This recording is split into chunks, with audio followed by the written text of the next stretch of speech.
This is Morning Express. It's time for us to look at the state of the nation. I'll go straight to introducing our guest this morning, and I'll start on my extreme left where we have Beatrice Elachi, who is Majority Whip at the Senate. Thank you for joining us this morning. It's been a while since we had you. You're well? Yes. Okay, fantastic. We also have Honorable John Badi, who is the ODM chair. Good to have you as well. It's been a while as well since you graced us with your presence. That is true. All right. We also have Madam Gladys Wanga, who is a women rep for Homa Bay. Thank you for joining us. Thank you. Last but not least, Honorable Jacob Macharia, who is MP for Molo. Good morning. All right. Good morning, and thank you for joining us. Now, on the state of the nation, let me maybe start with you, Honorable Jacob Macharia, maybe just by updating us what is happening in Parliament. How does it get to a point where it's embarrassing? We see on the news that we even don't have tissue. What could be going on? It's important for us to say yes and agree that we got there, and power was disconnected, and some of the bathrooms were closed, but that's a fact. It's also unfortunate that we've gotten there, and we know that the situation is now under control, and as Parliament, or as a legislative arm of the government, we would like to put that as a bygone and move on, and then we'll sort, because Parliament is administered by the Parliamentary Service Commission, which of course gets money from the exchequer, from finance or from treasury, and we know that this is now under control as we speak, and it's unfortunate we got there as a government. Yes. All right. Well, they say that the best way to judge the future is to look at history. How did we get there? How do we even get to a point that we're there? I mean, that is one of the most powerful, if not the most powerful house in the country. It represents Kenyans. I must say it was brief because it was about 3 hours, and how we got there, we are, as the legislator for Molo and as a member of Parliament, we would like to treat this as in-house. Okay. Basically, we are getting our answers in-house, then we'll be able to talk to the nation about how we got there, and because we also have a commissioner here with us in the Parliamentary Service Commission, and we also have to get answers from the Treasury, from the PSC, so that we can be able to have a cumulative answer, because basically these are internal issues within Parliament. Madam Wanga, is it worrying for you that we get to a point where money has not been dispersed to a point where the House is almost shutting down, because really for there not to be power, that is quite worrying, I would think. Yeah, Mike, as a Commissioner of the Parliamentary Service Commission, I think it's actually embarrassing, I must say, to be on national television to be discussing tissue papers and electricity and spending time which we should actually be speaking to, very important national issues facing the country. What I can say is this has been as a result of erratic exchequer disbursements since the beginning of this financial year. As the Parliamentary Service Commission, we have met with the CS for National Treasury, and I think what I can say, so that we don't spend too much time on this particular matter, is that the matter is now under it's been taken care of. All right, we shall move on to something else then, and one of the other things that's been making news, and of course would like to have the air cleared, is to do with the ICC, and there's been all sorts of accusations from left, right and center. Of course, this has again come to the forefront given some of revelations that were made by Moses Kuria. Some say they're ridiculous, others said that they have truth. Of course, there's been all that going on, and maybe just to refresh our minds on some of the comments that have been made so that we can have a discussion in that regard, is just to look at some of the footage of what has been going on in regards to the ICC.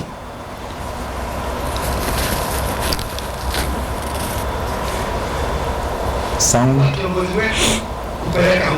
These are wild, unfounded allegations. Ties between Honorable Moses Kuria and President Uhuru Kenyatta ran deep. They hail from the same neighborhood. He worked for the president from 2008, the period during which he has confessed to have participated in procuring witnesses to fix Mr. Ruto, all the way until he became an MP. Moses Kuria was the alpha, the omega. He was working under the instruction of one powerful minister called Mother Karua. She cannot hide anymore. The die is cast. Even if you are under the armpit of Raila Odinga, the truth will be known. Those are some of the comments that have been going through, and let me start with you, Madam Beatrice Alachi, in regards to this. For the sake of Kenyans, sometimes we end up politicizing things and just, throwing words out there. For the sake of Kenyans, isn't there a system within the government that is legal that this can be addressed rather than just throwing out comments out there? Yes, I think there's a system, and the system was also there. It's only that at that time, because of the same politics, we did not manage the issues as were the wish of the people. And you remember, it is always us, the politicians, who have really politicized all these issues. We've come out, when at that time, I remember very well, it was just in Parliament where they kept on shouting to each other, don't be vague, go to Hague. And without looking at critically, as we talk about all this, remembering their own society, our own society. I mean, our society is a society that is very interesting. But I'll take a Bible and swear to my God when I know I'm swearing lies. This is a society where we have reached. That's what we did. And we must come out and appreciate and say, look here. We're going to go 10 years when we come to 2017 on this issue. It's an issue indeed where we must ask ourselves, how do we finish it and reconcile and move on? Moses Kuria now comes out, yes, he comes out and says what is exactly true, what we did. And indeed, when you follow up, even when I look at the Kenya National Human Rights Report at that time, and I know Mheshimiwa Kabando will forgive me, because I remember he came out even at that time being told he was part and parcel who did this, and Kabando came out clearly and gave a letter. But where did they get the allegations from? From a Kenya National Human Rights Report that was very wrong. And what did we do? We took that report, took it to the Hague, and used it, knowing very well most of the issues here. Kenyans loving money than their own country decided I would rather take 2,000 and fix things that are not right. Now when the heat becomes so hot, now everyone is backing up, but we have to bring them out. For me, we want to close this chapter. And it's up to also our brothers in court, because at that time, when you look at Mheshimiwa Ruto, he stood firm. Firm indeed in ensuring everything works for ODM. He never knew at that time what the boys were. By the way, one of the things we know very well, that Mheshimiwa Ruto at that time, who is now the deputy president, was always at KICC in Nairobi. Why? Because at that time they were looking at how do we do and ensure we have these political arrangements work. So he was at this side, the main guy. Now when we come here now, we start fighting and asking. For me, I'll only ask one question today, and I know the chairman now of ODM will answer me. Is CORD, ODM at this time, willing to see William Ruto out from the hook of ICC? Because it was an agenda which we know very well we did wrong and we lied as a country. So, two, are we here to play the politics of still the grudges we have carried beyond? Because the most interesting thing in the whole process is the grudges we carry on. And we are not talking about the grudges. We play the politics, but we still have grudges, even grudges of, oh, so Uhuru now has become, we thought we will play this. No. These are lives. Individually now we have to go back and reflect on that. So for me, when I look at the whole process, it is time to say, indeed, we went wrong on the process. All right. Honorable John Badi, a question has been asked by Senator Beatrice Alachi. Is CORD willing to see the DP off the hook? First of all, let me address it this way. I think if we want to address that matter, we need to be honest with ourselves all the way. You don't ask for honesty when you are not honest.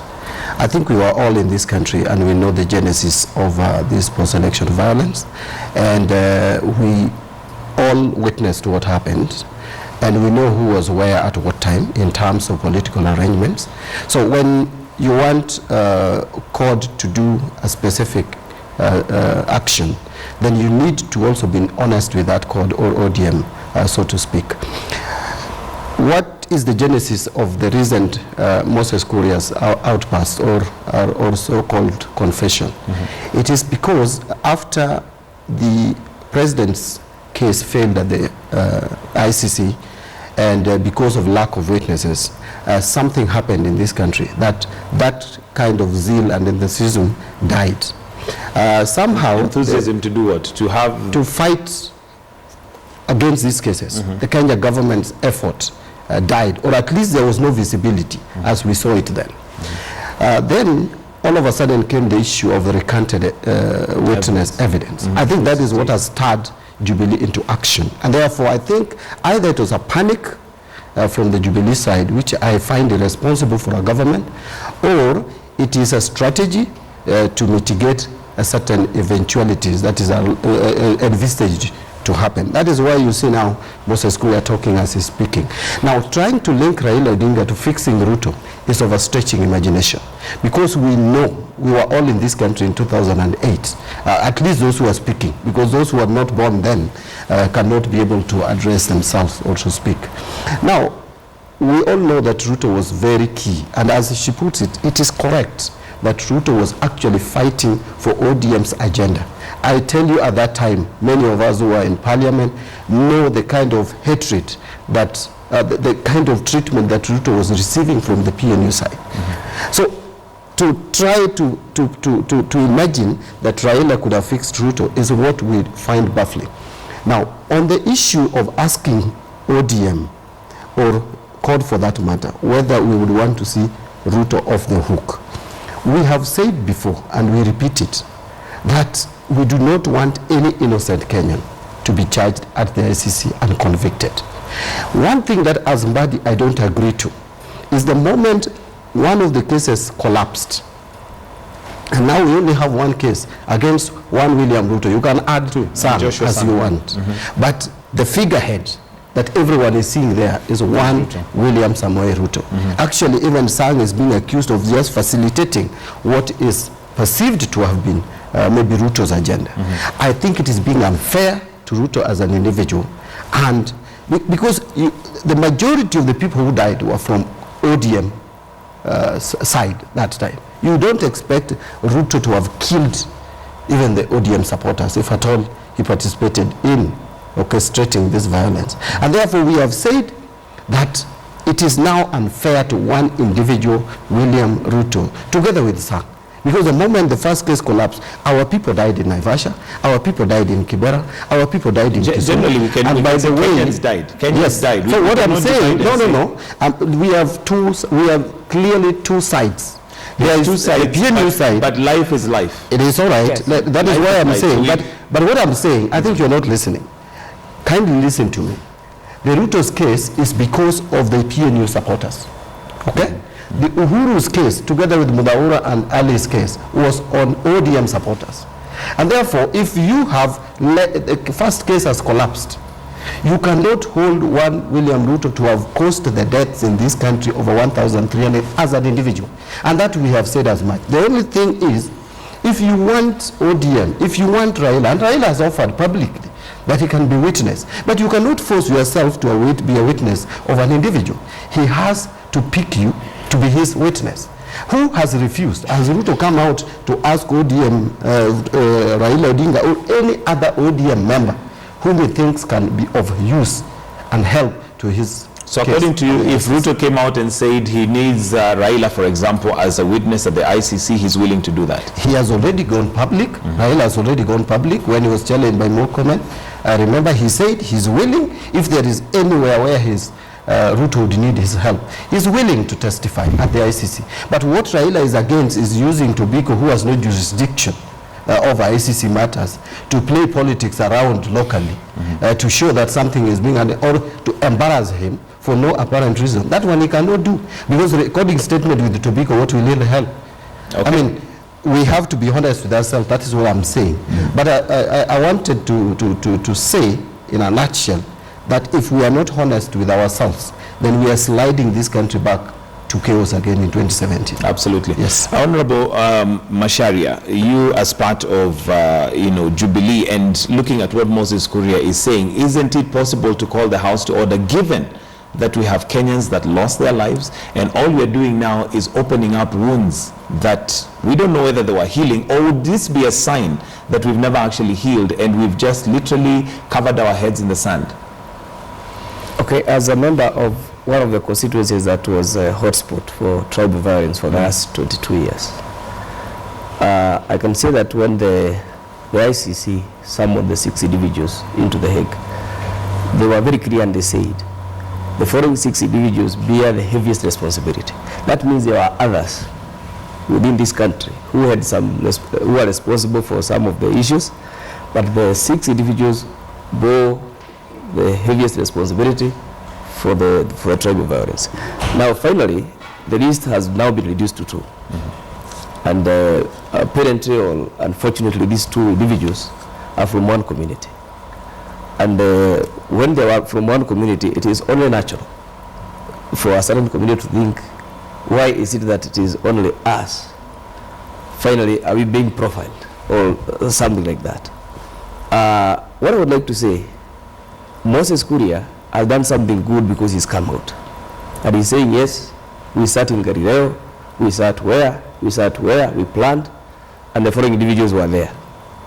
And if these cases, or if this confession is going to be admitted as evidence and help us solve the issue or solve the case to Ruto and sang and end this, because the interest of Kenyans and the interest of my constituents, the interest of people who suffered is to have this thing behind our back, to have it go away so that we can be able to continue with our lives, because basically for the past maybe 5 years we have been in peace since 2007. We have been living in peace, we are living in peace, but we risk bringing back the issues of tribal sentiment into Kenya. So do you think that was the most responsible way for Moses Kuria to handle that? Aren't there other avenues and channels he could have used to do that? At this point in time, it is the most responsible way. Because basically what he's saying is, I am coming out, can Mala Karua come out, can Lawyer Odinga come out, and say what is it that we did so that we can help our brother. And I am very happy yesterday the statement that ODM or court gave out was, they called Ruto their comrade, which was okay. I mean, they called him comrade, which means they can come now and say, so that we can close these cases and move on. Okay, although I think calling comrade and taking action are 2 different things apart. Madam Gladys Wanga, your take on this and whether that was the most responsible way to handle this, given that Kenya seems not to have fully healed.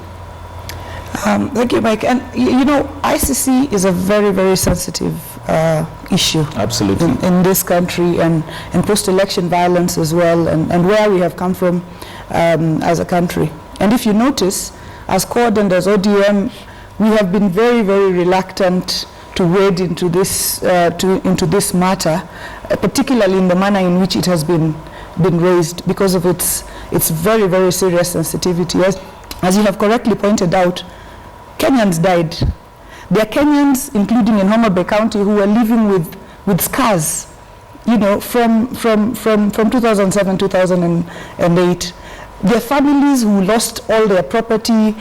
They are victims to this matter. At the same time, we have 2 Kenyans at the ICC, you know, facing very serious charges. These 2 Kenyans have families. These 2 Kenyans, you know, have people who care for them. So we are dealing with a very, very sensitive matter, and that is why the carelessness with which Moses Kuria and now in turn my colleagues in Jubilee are propagating this matter is really appalling.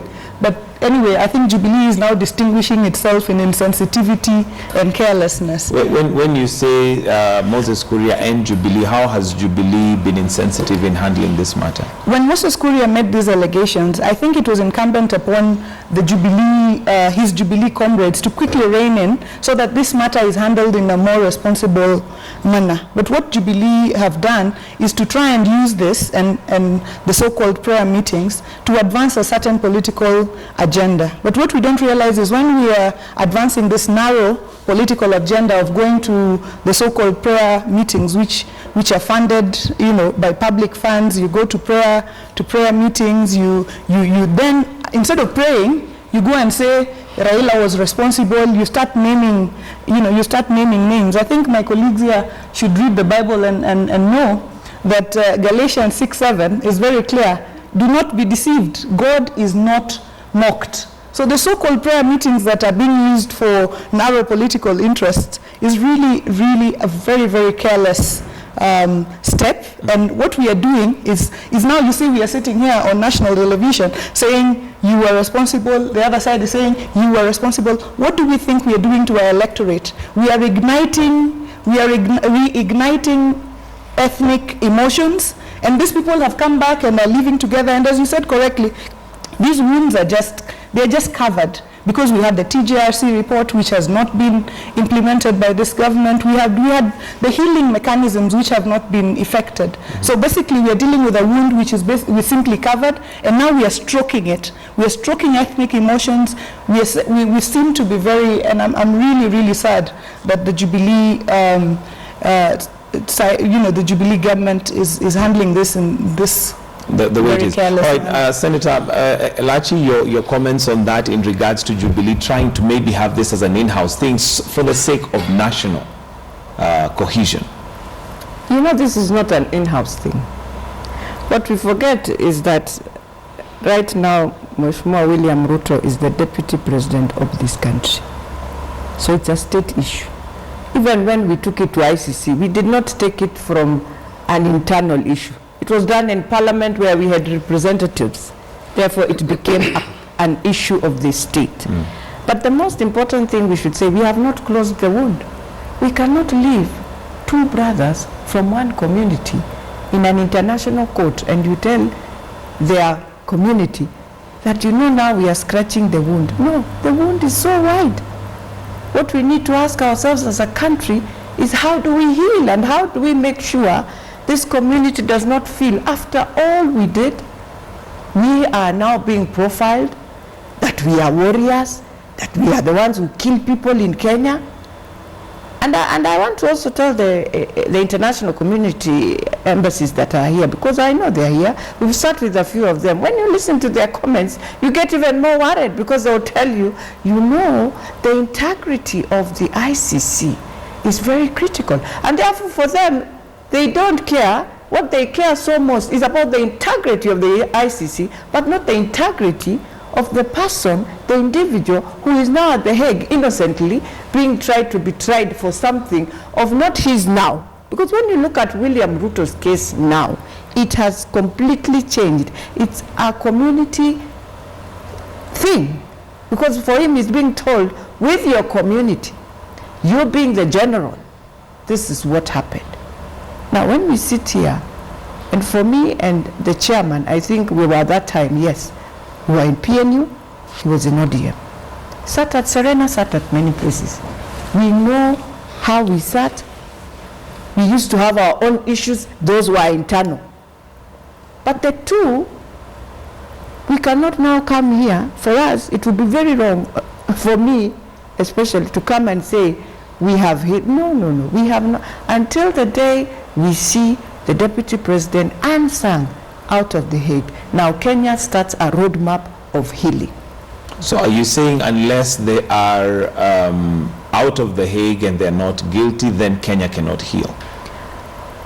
Even if we heal, don't forget one community will always, and they will not blame the Kikuyus or anything. They'll also blame the Luos. They'll say we went to Hague because we stood with our brothers from the western side. Let us be very honest. It's a reality.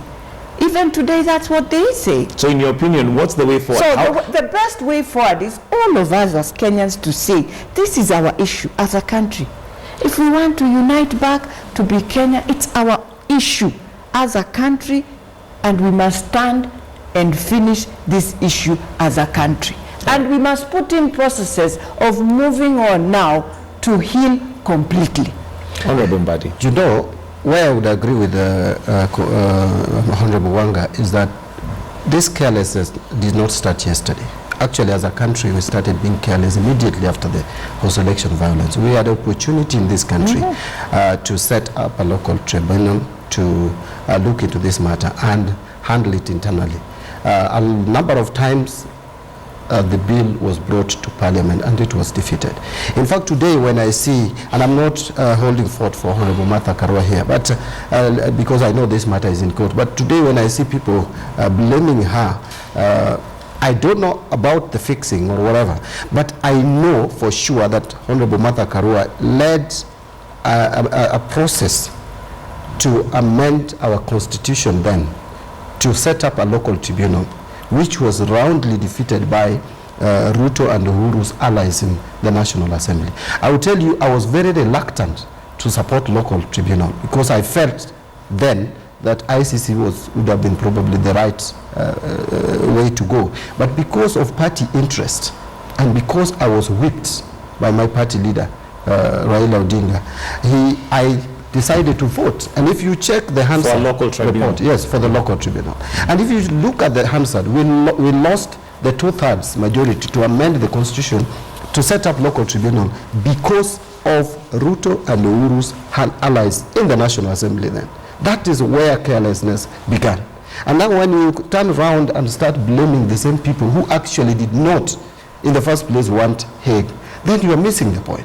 I agree with Elachi that healing as a country will not just be an accident. It is a process. And that process must begin when every community and every individual feels treated fairly. I equally agree with her that the Kalenjin nation will not be happy because there was no Kalenjin running for president. It is true, it was Raila who was running for president. And it is also true that people fought in this country. But now when you zero in on an individual, and by the way, please forgive me for not treating Sang as a major player here, because the truth is that Sang's case is closely tied to Ruto's case.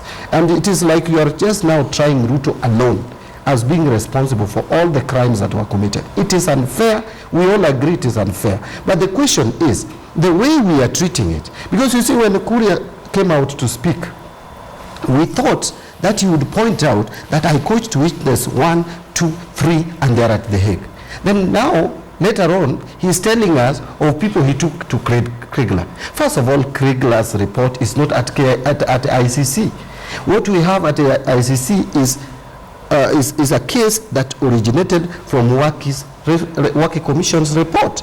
And the Waki Commission, by the way, I think it's also unfair to blame the Kenya National Human Rights. They did their bit. But I saw Campo in this country from The Hague doing independent investigation. He could have used Kenya National Human Rights Commission report. He also used NSIS report. And we know that Ruto's case is heavily as a result of the National Intelligence Service report. It's not even based on a National Human Rights Commission report per se. So a lot of things have gone wrong.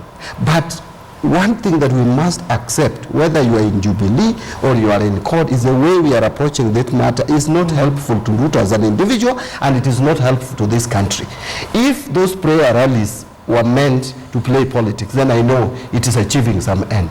But if it was meant to address first the Ruto's case as the Hague, and two, to handle the Kenya community issue as a community, it is failing. All right. I think we all agree that the way it's being handled right now is not helping us heal as a nation. Yes. It's not helping us make gains towards cohesion. It's not making us make gains towards forgetting tribalism, which we've talked about for a long time. What, in your opinion, is the way to handle it? What do we do? According to Madam Beatrice Elachi, she says we need to have this as a nation, both the government and opposition, to handle it and see that this is the way forward. What do you say? I will give you the answer. Last year, we spoke as opposition and we said we need a dialogue. If this government was humble enough to place this as one of the dialogue agenda between the government and the opposition, we sit together and we say this case that is at the Hague is not helpful to anyone, because you cannot just have one side to be tried, and the other side is already left off the hook. We are not saying everybody should have been. Actually, someone should have, some people should bear responsibility. Even if it is not the people who are charged at the Hague, there must be someone responsible. But we can sit as a country and say, things have happened, we want to heal as a country and we want to move forward.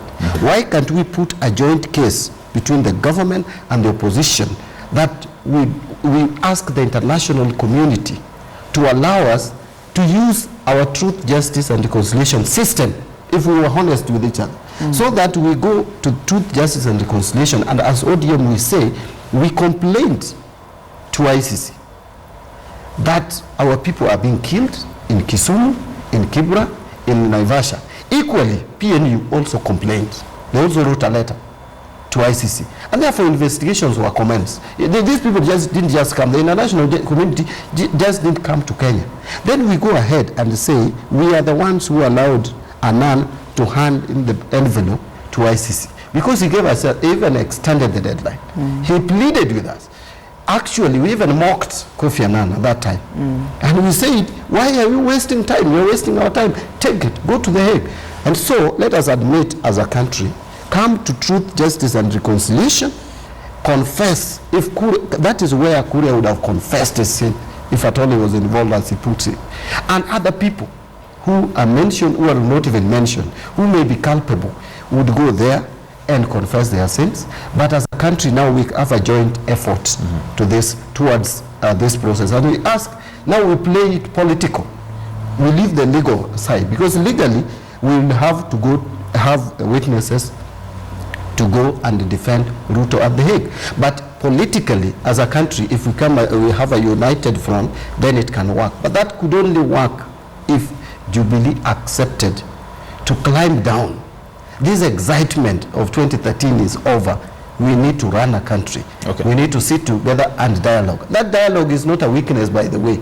It is not a weakness. You know, I see my colleagues in the Jubilee mocking us, that is due, we wanted to come back to government, due what. I really don't know, but that was not our intention. Okay. Yes. All right. Honorable Macharia, should Jubilee come off its high horse, according to what Honorable Mbadi is saying, and come to the negotiating table? There are many things that possibly the opposition has proposed so far to have dialogue, but the government has been very adamant in saying there are channels to be used for dialogue. Have those channels been explored? Is it time for the government and the opposition to sit down and heal this country? Okay, to begin with, it's important to say, and it's important for Kenyans to understand that we are a Jubilee coalition government. And in this case, therefore, we have always viewed as the call for dialogue as dishonest. Why dishonest? Because the code that ODM has channels through which we have always listened to them. Honorable Badi is in Parliament, Honorable Wanga is in Parliament. We have channels through which they can actually bring in the kind of dialogue, the kind of advice they would like to give to the government. And there before, we had what we used to call nusu mukate. I'm sure you remember. Which was characterized by half decisions. He said he's saying this, he said he's saying this, and we view this as dishonest, the issue call for dialogue, as just politicking. Why do you view it as dishonest? Here we are now discussing a very serious issue. Yes. And one of the things that it looks as a solution is that the government or Jubilee requires ODM to come out and say what happened on ICC. On ICC. So that's just one of them. Just so why do you feel that it's dishonest of the opposition to request for dialogue? Or demand for dialogue? I was not in government in 2007 when the Nusu Mukate government was there, but I was a Kenyan and I saw what used to happen. What we are saying is, all channels are available, and actually we should not actually just sit down and start saying, I want to give advice, I want to present my views. If ODM and CORD and any other Kenyan would like to advise or to give his views to the government now, there are all channels, as I'm saying.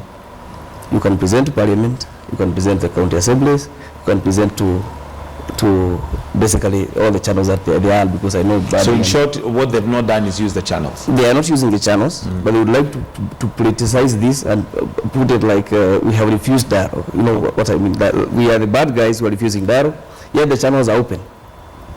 I believe the channels are open for everyone. The channels are open, but we also say as Kenyans that yes, there's a government in office, it has its own mandate.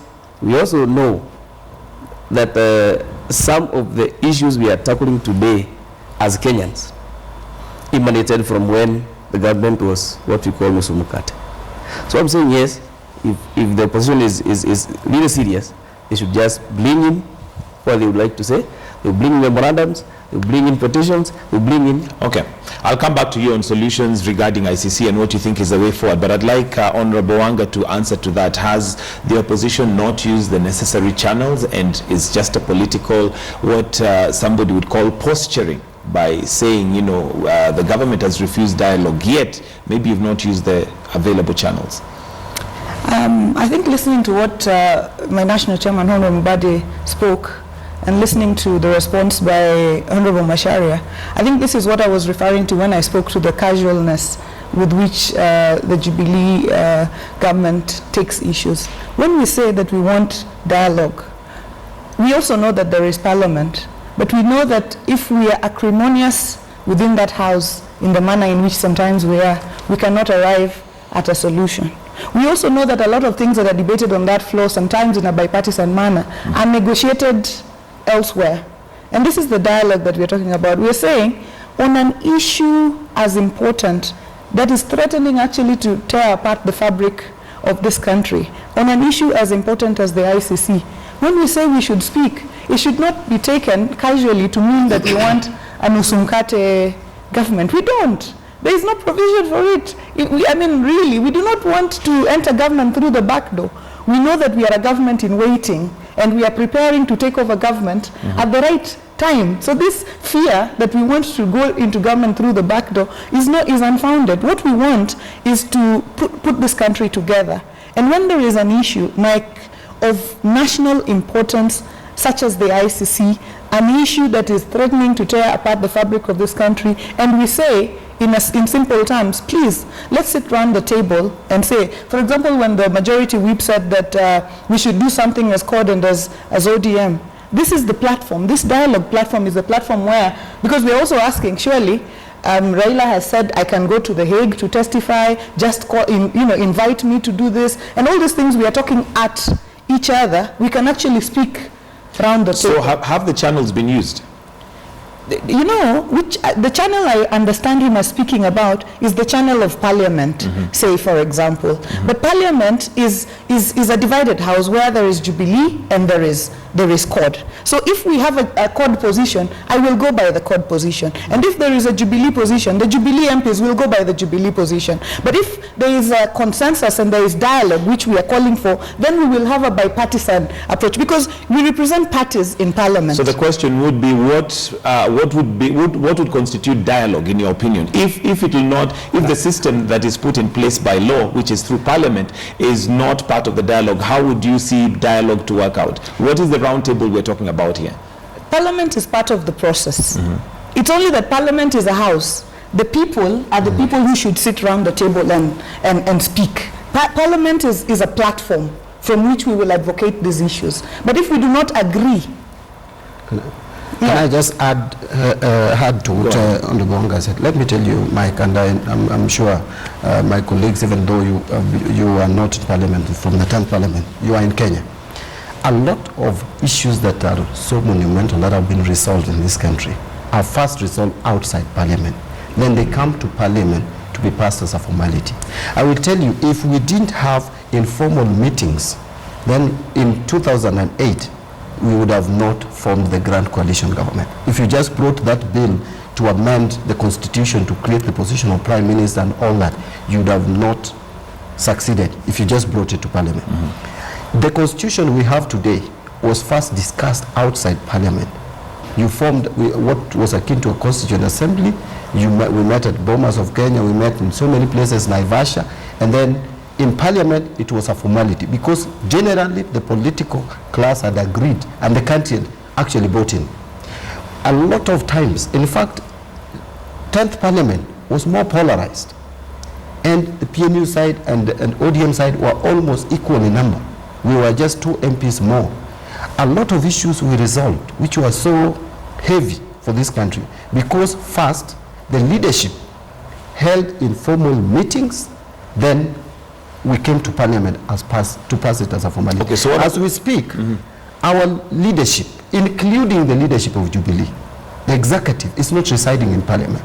And therefore, Parliament is not the right place to initiate a dialogue. You can't initiate dialogue in Parliament. Take the latest example as I conclude. Even Kamkunjis are very difficult to hold now, which used to happen frequently. Take the case of the security laws. We requested for a Kamkunji to build consensus. That was denied. Actually, what we were told, go to the committee. In a committee, you go to a committee has its own system. It's like a parliament. So this talk of dialogue, and I want to urge my colleagues in Jubilee, it is not an idle talk. If anything, who would want to be in a Nusumkati government for 1 year? I don't think so. We would be interested. But again, let us also not imagine that Nusumkati government was so bad.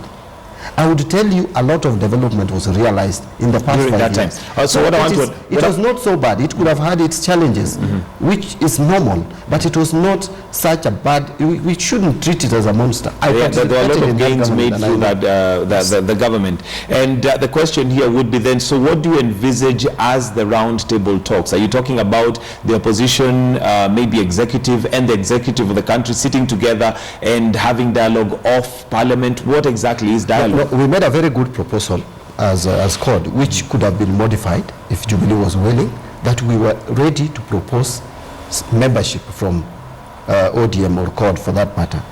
And by the way, and then we asked Jubilee also to do the same. And by the way, we wanted that time that we even involve the civil society, the religious groups, so that we sit as a country. There were challenges at that time, and some of those challenges have not gone away. So we are asking, like the case that we have at the moment, if it is the ICC case, we can still go the same route. We ask CORD, propose some of the names. We ask Jubilee, the names, the forum can be enlarged as we so wish with the time. But we can, if you ask CORD today to put up a team together to discuss this matter together with the Jubilee, it can be done. It is easy to do. We can even invite the religious groups. Okay. We can invite the civil society. We can sit together and come to an agreeable position as a country that this is good for us. All right, Madam Elachi, is it time for dialogue? Well, I think in the beginning, the chairman had already put in the process so well. So for me, if we are talking about for example, the reconciliation, the Truth and Justice Reconciliation team to come back. So for me, because sometimes I always say, when you realize that both of you are not communicating, then one must come out and start this process. It doesn't matter whether you call it dialogue or what, because I've realized also names in this country becomes an issue again. But for this thing of ICC, I will not care less of what we shall call whatever, but we must sit down and resolve this issue. For this country, we must. Without looking at the politics, I don't know, our parties, that is not helping our country. So for me, the chairman had already put in a good process. We go to Parliament, let us also, even in Parliament, someone stand and just say, we must bring back the truth. And those who want to come out and give their story now, the way Moses is doing, to have a place where they can go and give their story. Because even right now, maybe there are some who would wish now to come out and say, yes, I was one of those who was given money as a witness, but where will he go? He can't go to the DPP because this is somebody willingly just want to give his story. He needs a platform. So that platform, we must create it. If it is Parliament to resolve, because we started it in Parliament also in 2008, then the better. Because that is where the whole thing started. All right, Honorable Macharia, so do you agree that it is time for that dialogue to be held, whatever name it's going to be called, for the opposition, government, and those in leadership to sit down and heal this country? With honesty, yes, people can meet, and because I noted with a lot of concern the issue of player rallies. which came up in this discussion, which have come up elsewhere, have come up in rallies and everywhere, that state resources are being used to fund prayer rallies. And I've also noted with sentiments when we say, can Raila Odinga come out and say, what Lord I prayed, just like Moses Kuria is doing? Well, can he say, yes, we are willing to talk? We know we did ABCDF. Can we now talk and see the way forward for our comrade, as they are saying? So, in a nutshell, I can say the nation needs to heal, and the nation needs to move on, and the nation is important that we continue talking, using the channels that are there, and continue talking with honesty. The issue of ICC is both political, is both community, is both emotional, is everything. Because one community, as I said, feels aggrieved. So when you say let us continue talking, are you saying the way, because now we are talking? Yes. Moses Kuria is talking. Yes. There are people is that the kind of dialogue we're talking about, or is it time for them to actually sit and agree this is the way forward as a country, not as political parties? As a country, yes, but what I began with the word honesty, because probably we may decide to say that the issue of ICC is not political. Nobody wants to gain political marriage out of it. Nobody wants to say to fix an individual out of it, because probably you could finally find guys trying to fix and saying I was with so and so did this. If we approach the issue with honesty, as Honorable Arachi says, we need to put this behind us. So are we approaching it with honesty? We are just talking. I mean, Kuria is talking on their side. I need us to find a solution, and when you say we approach it with honesty, what exactly do you mean? Honesty means that we say, fine, we want to end the issue of ICC. Moses Kuria says, Mother Karua, you did this. Raila Odinga, you did this. Can we say now, can they meet and agree? If the evidence we are giving here will help the DP, can we take it there? We can begin from there and say, yes, there is honesty in what we are doing. We met, we agreed, we said we did the following things. We took it to the Hague. Because basically all the time, we have always known, and as Honorable Badi puts it, Honorable William Ruto is in the Hague because he defended the ODM agenda. But the ODM and God Brigade abandoned him. Now, this is the kind of dishonesty I'm talking about. We are talking about dialogue, but when we are called upon to defend someone who was defending our own agenda, they now say they are war criminals, they use such kind of terms. So can we sober up? If we sober up and we come with honesty, get politics out of probably the ICC issue, because I think in this case you're asking about dialogue on the ICC issue. Initially the dialogue was about many other issues. But can we show honesty by the ICC issue so that we can move on to the next thing? All right. But Mike, can he answer me on how did CORD and ODM Brigade abandon Ruto? Because this thing has been said a number of times, again and again. I don't think it is fair to us.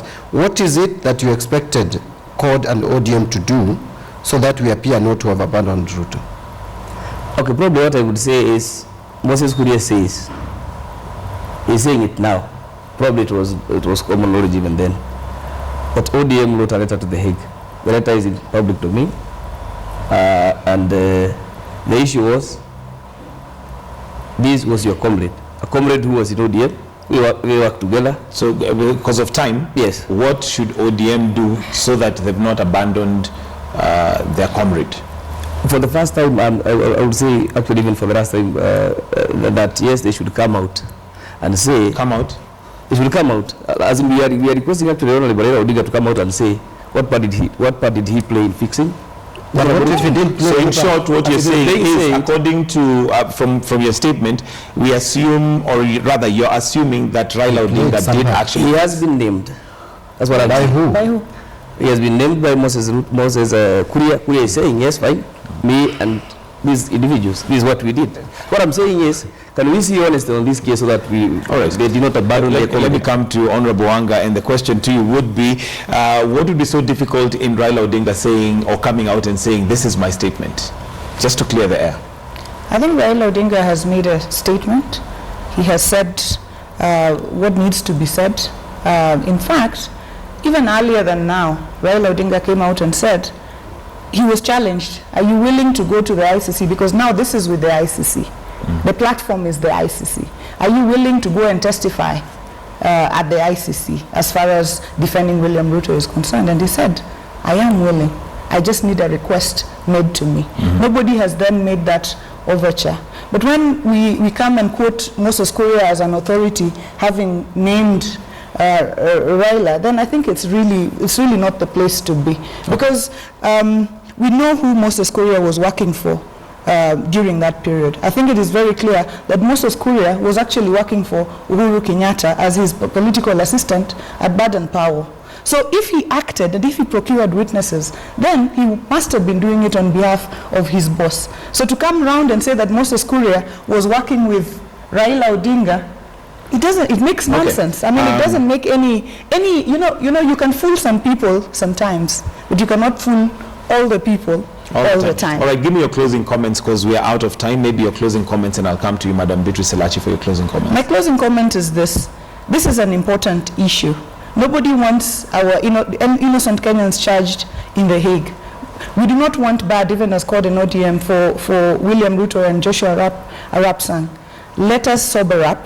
Let us not use this. The narrative that Raila Odinga fixed William Ruto and was responsible for it was played in the 2013 elections. And we will not allow it to be propagated and played right now. Let's sit round the table. Let us talk this matter devoid of politics. These prayer rallies must not be funded by state resources. I'm repeating that again. They must not be funded by state resources. And really, do not mock God with these fake prayer rallies. Madam Beatrice Elachi, your closing comments.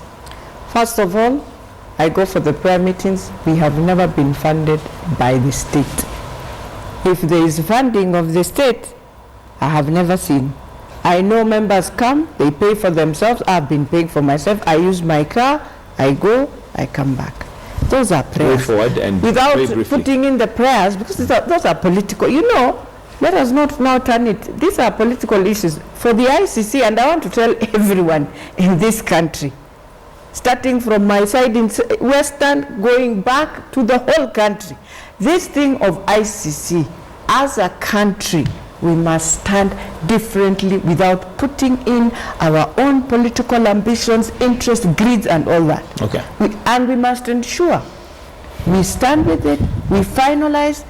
We don't need, if indeed the comrade worked for the other comrade, he does not need to await a letter from the comrade. All right. The other thing I want to say very briefly, is Moses Kuria never worked for Uhuru Kenyatta. Moses Kuria worked for PNU. The president that time was Mwai Kibaki. All right, very briefly. Just, I want to take 1 minute. Number one. 1 minute will be too long. Just 30 seconds, please. Okay. Number one, I know Kuria from the time of, when we were in campus, and I know who he worked for. He has worked for, probably more than all of us here. I don't want to go into that, but thinking that, imagining that Kuria could know what Raila was doing in 2008 is not possible. That is number one. The letter that my friend is referring to was about deferral. I think that is, you need to define some of these words. Deferral of cases is what we objected. Why do you defer? Have the cases concluded. That is what we say. And that was in 2011, not 2008 that Kuria is talking about. Finally, I want to repeat here that those that Ruto lawyers and other lawyers of repute in this country needs to advise this country. Is it still possible for us to come together as a country around a table, create even a commission, we may even call it another commission, that would hear Kenyans who have confessions to make. All right. And then sorry, I'm going to have to cut you short. We are really out of time, and we are overrunning. But thank you very much. John Badi, ODM Chair. We also have Beatrice Elachi, who's Majority Whip, Honorable Jacob Macharia, MP Molo, and last but not least, Honorable Gladys Wanga, who's a women rep in Homa Bay. That's where we're going to wind up Morning Express and the state of the nation. Evidently, this is a conversation that cannot end within an hour, given that we're talking about something that happened in 2007 and still very sore in many's eyes. But I think we must, as a country, be responsible with how we handle it and what we say. This is where we wind up Morning Express. I'll be right back with the news hour in just a short while. Good morning.